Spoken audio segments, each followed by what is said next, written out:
It is Sunday night and it is week 2 of the NFL season. I am ready to wrap up this week and I am going to give you my final thoughts and what I have taken away from the Chargers and Chiefs Thursday night showdown. And with that, please be sure to subscribe to the channel and like this video as I'm going to keep you up to date on anything Kansas City Chiefs related that you do not want to miss out on. And without further ado, let's have some fun. I know Chiefs Kingdom is ready to move forward to week 3 of the NFL season and focus on the Colts. But I wanted to do is give my final thoughts and takeaways and basically what I've learned from the Chargers and Chiefs showdown on Thursday night. And my number one takeaway from all of this is, did y'all know the Chargers had this many fans?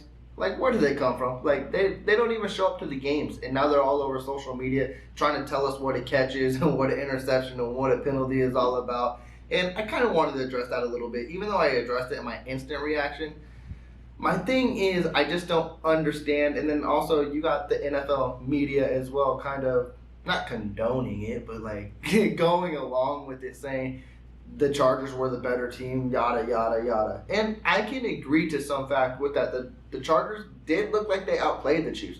As a Chiefs fan, I can admit that. But at the end of the day, from the last quarter and a half, Kansas City did what they needed to do. That's that veteran presidentship. That's the head coaching, that's the quarterback, that's the, hey, we've been here, we've done that. You have to put the nail in the coffin against us. You didn't. We're still here. We will find any way to win a game. But for them to find excuses and things like that to say, oh, they didn't deserve to win this game, wait till they meet us week 11, so-and-so, and you could tell they're just hurt. And I get it. I understand why they're hurt, because you put this whole offseason, and specifically the Chargers, well, actually the whole division, you put this whole offseason into building your team to beat the Kansas City Chiefs. And you played almost a near perfect game, and Kansas City didn't play their best game, and you still lost. So I understand that hurts a lot, because now you can't wait to see them in week 11. But don't act like you just lost the Super Bowl. Like, act like you've been there. And I get that too, because I've been a Chiefs fan my whole life, so I understand those hard years transitioning into the good years where you're not quite familiar with this winning territory yet, and you're just used to, oh, we can't get over the hump, we can't get beating these good teams like when the Chiefs were doing, and when it was the Colts, when it was the Broncos, and when it was the Patriots. We can never seem to get over that hurdle, and then when we finally did, it was like, this is not new territory to us anymore. It's like now we're the ones being hunted. So I understand, Chargers fans, it's new territory, but you'll get used to it. Definitely if you keep being good, but hold your horses on thinking you're Super Bowl contenders. Your records will show you're Super Bowl contenders, because that's another thing I want to say too is you guys are getting overworked about a week 2 game. Charger fans, have you looked at your schedule? Like, you really don't have another hard game until week 11, until you play the Chiefs again. Relax. You literally should go, what, 6-7-0 until you meet the Chiefs. Now, things can happen. I understand Herbert's hurt. He might miss a few weeks. But I still think even with Chase Daniels as your quarterback, you literally should have an edge over the Chiefs, because the Chiefs have a harder schedule. So I wouldn't be surprised if the Chiefs drop games. Not going to predict that whatsoever, because I love the team that they're putting forward. Even when they struggle, they still find ways to win. But Chargers have a legit shot at still winning this division, and we're acting like, well, the Chargers are acting like, oh, all hell has frozen over and stuff like that, saying that we shouldn't have lost this game. It's week 2. Relax. I do know some Charger fans out there, and I'm actually close with a few of them too, so I know they don't react that way, but it's just funny to see all the haywire that is broken off of social media and all the hate that has gone for Kansas City too. It's weird to be the team that has been the most hated, because even with the Chiefs not playing today, Charger fans are still going after Kansas City. You have Bill fans still going after Kansas City. And it's funny to see. It's like, we're not even playing a game today, and y'all still coming for us? It's like, it's weird being in this position, but it's kind of fun too, because it lets you know, hey, we are the top dog still. We are in that throne, and they're still trying to knock us off. And I know it bothers a lot of people that, hey, Kansas City's still 2-0, even with all these changes moving forward, and they don't know, did we do enough to beat this team? Specifically the Chargers too, like I mentioned. They did all this to change and all this turnover too. And I want to focus on the division now, because this was something going into the season where we said, well, not even we, but everybody said the AFC West is going to be a dogfight. There could be all 4 teams can make the playoffs. That's how crazy this division can be. After 2 weeks, that's not really what it looks like. I don't change my thoughts on the Chargers whatsoever. It's one game. It was against us. They looked really well. They're going to be top dogs, and they're going to be fighting with us for that division crown. But then you go down lower. Now you have the Raiders at... No, you go to the Broncos now. My bad. I drew a blank. I almost said the Raiders. Well, we'll get to them in a bit. They didn't do anything. The Broncos. 2 opponents that they should really be 2-0 right now against the Seahawks and then the Texans. And they struggled heavily against both of them, and they barely eked out a win against the Texans too. They could really look like 0-2. Russell Wilson doesn't look like Russell Wilson. He's struggling in this offense. He struggled for 3 quarters, actually the whole game. Late in the fourth quarter is why I don't want to say he struggled, because he was connecting with Sutton. You see that chemistry was there that they were talking about. But this is a team a lot of people predicted to dethrone the Chiefs and win the division. And they're struggling against the Seahawks and the Texans. That's the team y'all think is really going to dethrone the Chiefs? I know it's early in the season. I know you got to get chemistry going on, but that's not a good look moving forward. And then another team in the Raiders, too, where it's your sneaky pick, it's your sexy pick to dethrone the Chiefs, and it's the surprise one coming out of the division. They're 0-2 now. Yeah, they had a hard game against the Chargers week 1. And in this game, they completely fumbled the bag. Like, I don't know what they did. They were up 23-6 or something like that. And then Kyler Murray went berserk. And then I'm going to mention this too. Everyone that said the Chiefs basically played a washed Cardinals team and that's why they blew them out. Well, what's the excuse now? They literally showed they could still be themselves of old. Yeah, the Raiders, they struggle on defense here and there, but when you're up 23-6 against a washed Cardinals team, you should be able to put that away. You should be able to go 1-1 and be tied for, second in the division with everyone else 1-1. But now you're 0-2, and there's always been questions on your head coach, McDaniels, too, specifically in his last head coaching stint where he basically fumbled that away with the Broncos, too. So it's like, is he really going to be the guy moving forward? I know everyone likes him as a head coach, but it's like, when I saw him hired, it's like, did we forget what he did in Denver and all those questionable moves? I don't think he can be that great. But it's still a long season. We'll see what it is moving forward. But that tough division that was going to have 4 playoff teams, all that, the Chiefs were going to be 4th in division.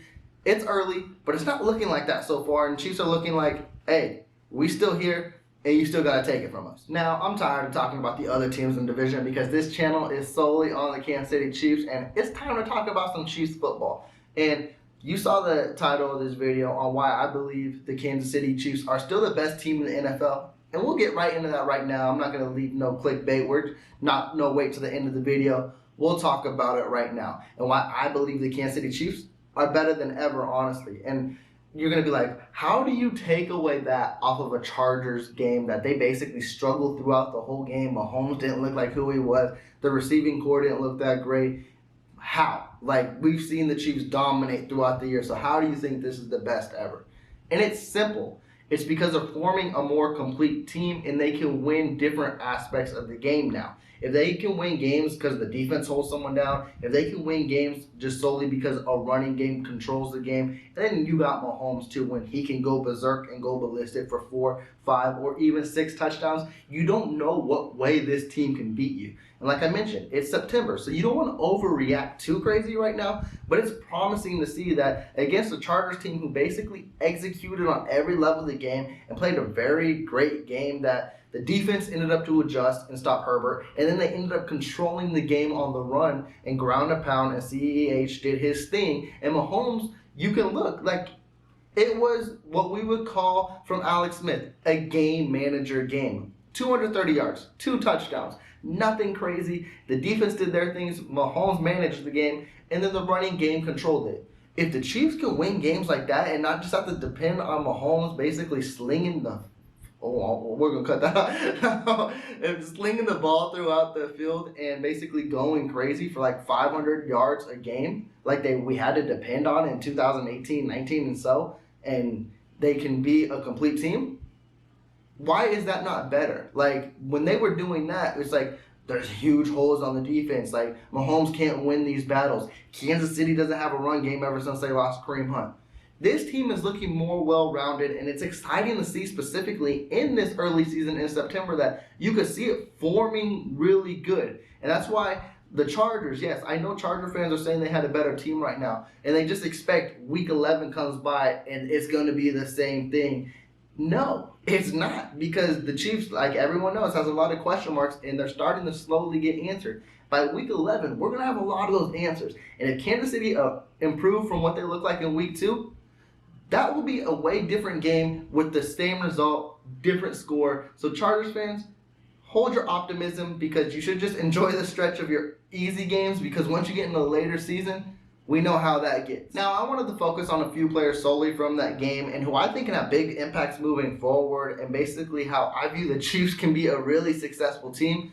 And I think we got to start giving our respects to CEH. Like, I have always said that I anticipate him to have a really good year this year. And throughout these first 2 games, he has looked not just good, he's looked great, if not amazing. Yet, there are question marks on how he runs the ball. There have been plays where it's like, come on, find the hole, do what you need to do, and come on, let's improve. But at the end of the day, he has shown improvement, and he has shown, hey, I can be, I don't want to say a bell cow, because there is not no really distinct number 1 bell cow in this offense.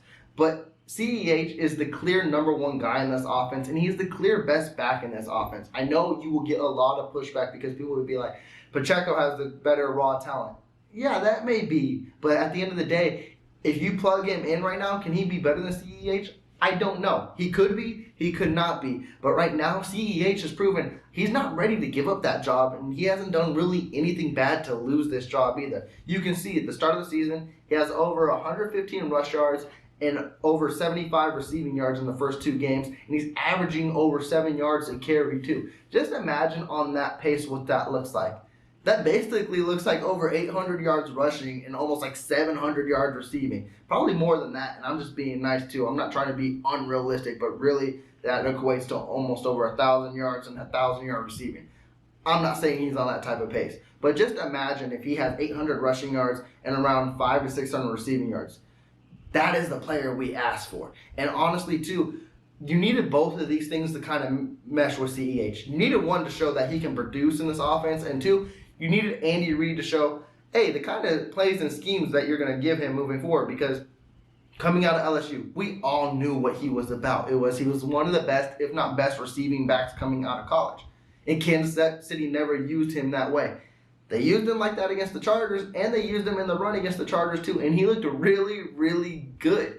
And moving forward, specifically in the next game too, where it's another tough game against the Colts. Yes, the Colts are 0-2, but young season, I don't want to buy into any of that too much, because I do believe the Colts have a really good roster, and I got really good pieces too, specifically on the defense. But again, if you can control a game and win it on the ground, and my videos are going to start sounding very, very familiar, specifically because these first 3 opponents like to ground and pound, and that's how they try to win the game. Like, look at the Chargers. They like to control the game with Eckler, and specifically with Allen out, and then Murray can run with James Conner, and now you're going into your probably hardest rushing opponent with Jonathan Taylor, specifically with the Matt Ryan struggling, and now they're missing offensive pieces too. You need to beat the Colts at their own game, and I think CEH is poised to do that too. I think the hate just needs to go down. I understand there's still going to be CEH haters, but if he does this week in and week out, and the weekend of December, and he's putting really good numbers stat-wise for the Kansas City Chiefs running back,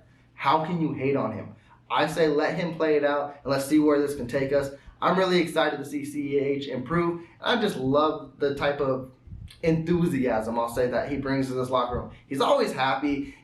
I've never seen the dude not happy whatsoever, and he always has a smile on his face, making everyone else happy. It's just good to see his play is finally translating onto the field. Now, for the rest of this video, we are going to focus on the defensive side of the ball, and one guy we're going to focus on right away is that man, Stone Cold Chris Jones. Now, the first 2 weeks, he has put on really great performances, having 2 sacks just in as many games. But in the Chargers game, that's not how it started off either. But also, too, that's a good D going towards the defensive coaching and Chris Jones as well. Because the rookie Zion Johnson was holding his own against Chris Jones. And I was just like, damn, the rookie is putting up a fight and actually not letting Chris Jones back there. But once the second half started to come and the defense adjusted and they basically put Chris Jones in a different position to get to Justin Herbert and make plays, boy, did he make plays. He had another game with over 6 hurries, a sack, and he just looked like himself. And just imagine if that keeps progressing throughout the year. We know the type of caliber Chris Jones is. He is an all-pro player. He is, on his best season days, he is a 13 to 16 sack type of guy. And if he can do that in 2022, and that would help the likes of the pass rushers like a Mike Dana, a George Karlaftis, a Frank Clark. This will give the Kansas City Chiefs a really good pass rushing line. And I'm excited to see Chris Jones moving forward because, as maybe not a lot of people thought, but in my eyes, I did, because I was like, last year just seemed like a down year. Yes, he did have stats. He did have 9 sacks, and to most defensive tackles, that is still an all-pro year and a really good year. But to Chris Jones standards, it was just like, I don't feel like that's living and hitting the bar to what he needs to do. And then, of course, we got that bitter taste in the playoffs, too. And he knows it, too, because he's heard it throughout the national media. He can't get a sack in the playoffs, yada, yada, yada.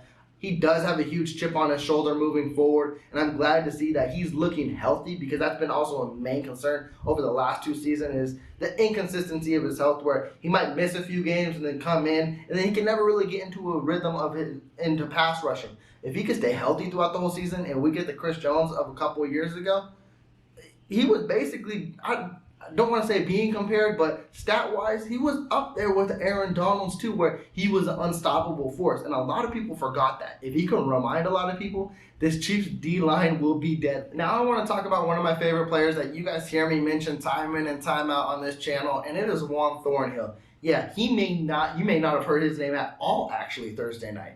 And that's actually for a really good reason. I know he was the one who I said would get a pick 6 in the game, and it was actually Jalen Watson, but he wasn't even targeted at all, and he was on the field for over 50 snaps.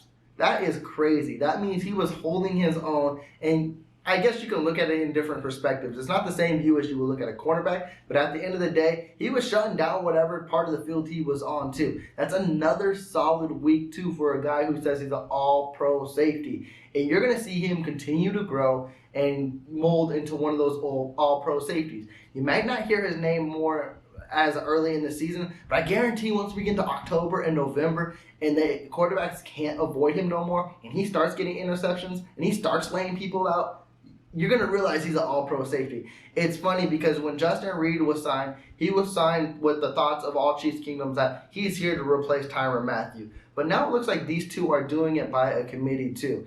And it looks like Juan Thornhill, to me at least, at the moment, has the upper edge on it where he's locking down his guys. He's making the plays. He's flying over the field. He's a rocket, like shot out like a missile everywhere. No slight to Justin Reid whatsoever. It's just right now, after the first 2 weeks, I think Juan Thornhill has been being the better safety. But also, too, Justin Reid, it's like, it's weird with Justin. They're both two different safeties. Justin Reid is that thumper. Like, he basically plays like a linebacker in my eyes. He be laying the wood on people. And I would love to see somehow, some way, because Juan Thornhill is going to be a free agent next year. If we can keep this duo moving forward, too, and you groom the lights of a Brian Cook, too, which Brian Cook, he had a hard game set, on Thursday. And it was basically his welcome to the NFL. He had a couple penalties, and not costly, but it was just like you're putting your team in a bad position too. If he can be groomed over these next couple of years by these two guys,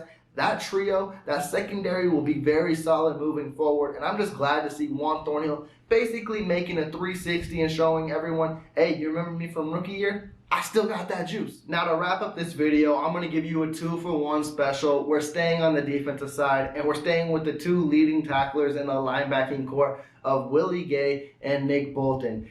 Them two are just growing before our eyes, and like I mentioned, Willie Gay had a very phenomenal game. If you didn't catch it, you need to watch his play just in specific. Now, in my instant reaction, you did see there is still room for improvement. Like I said, he could have had an outstanding game. Like, he already had an amazing game, but like it would have been like from here to bam here. Like, you don't even see my hand on the screen no more. That's how crazy he would have been. It's just adjust and tinker some things. Like, I don't want to say slow your speed down because that's how injuries tend to happen, but it's like have more awareness, because he missed a few tackles in the backfield where he could have just laid dudes out, and they made a play on him because they saw him coming in so quickly, and they're like, oh, just juke here and there. Once he gets control of that, Willie Gay will be one of the best linebackers in the league. And then he's already mentioned it too. He even dropped the interception too, and he wants to lead all linebackers this year in interceptions too. You can see he got the knack of being near the ball. Now it's just, getting that control and handling it like a wide receiver. And then Nick Bolton. Do I really need to say more about Nick Bolton? He shows in and week out. He's a leader of that defense, and him and Willie Gay are literally building something very, very special. And I'm excited to see their growth throughout the season. But Nick Bolton was very solid too. You didn't hear his name a lot, but you saw him stopping the run a lot. And him and Eckler, don't slight Eckler whatsoever because he's a smaller back. But if you've seen his weight training videos, he be pushing weight. And he tried to bully Nick Bolton a few times, and it was just like, bam, and they wouldn't move, and then Nick Bolton would bring him down. Not a lot of people can do that. Eckler be moving like a bowling ball and basically trying to treat Bolton like a pin, and that just wasn't working. And I love to see from Bolton because a lot of people can't handle Eckler like that, and that's how Eckler gets a lot of his yards. He stood his ground. And that's another thing, like I mentioned earlier in this video. This Chiefs defense will continue to improve. And when I mentioned in the offseason too, if you give Patrick Mahomes a top 10 defense, who is going to stop this team? I want to know. If this team is clicking on all phases, they have a legit chance of being one of the best teams in NFL history. I'm not going to go that far yet. It's September. That'd be a huge overreaction. But let's say once we get into November and this defense starts turning really good, and we already know Mahomes is going to be who he is. This receiving core starts to gel. I'm not just talking with Kelsey, but I'm talking with Juju getting stats, and it starts going crazy. Who is going to stop this team? And with that, Chiefs Kingdom, now we'll wrap up this video. Also, please be sure to subscribe to this channel because we are going to dive into Week 3 with a good game against the Indianapolis Colts.